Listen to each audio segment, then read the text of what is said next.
नमस्कार RJD rutting channel को आपको स्वागत।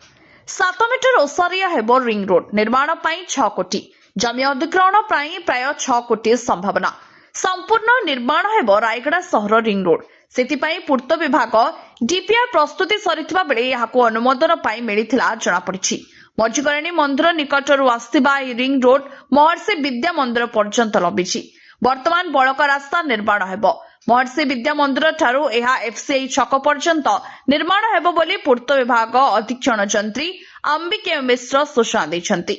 एही रिंग रोड निर्माण हेले 2 चकिया और 4 चकिया जान रिंग रोड दे सहर रे चलप्रचल करिबारे सुविधा हेबो। फଳରେ सहर दे जाइथिबा 326 नंबर जातीय राजपथ घटुथिबा दुर्घटना मान उपरे एक प्रकार अंकुश लागिबो बोली लोकमानकर जीवन सुरक्षा रहिबा बोली बुद्धिजीवी माने मत प्रकाश करछन्ति। एबोली कि पड़ोसी आंध्र प्रदेश राज्यरू मझिकरणी मंदिर दर्शन पाई ट्रेन रे आसुवा श्रद्धालुंक पाई ए रिंग रोड बेस सहायता हेबो।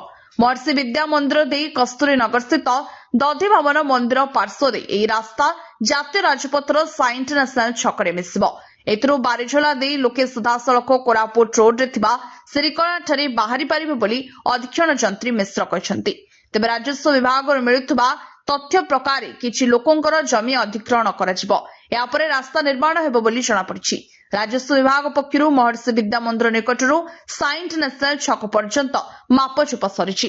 रिंग रोड रसार 7 मीटर रहितबा बेले उभय पार्श्व रे ड्रेन मध्य निर्माण कराजिबो बोली योजना रहिछि। तेबे रिंग रोड संपूर्ण निर्माण हेले रायगड़ा सहरवासी बेस उपकृत हेबे बोली बुद्धिजीवी माने मत प्रकाश करछन्ति।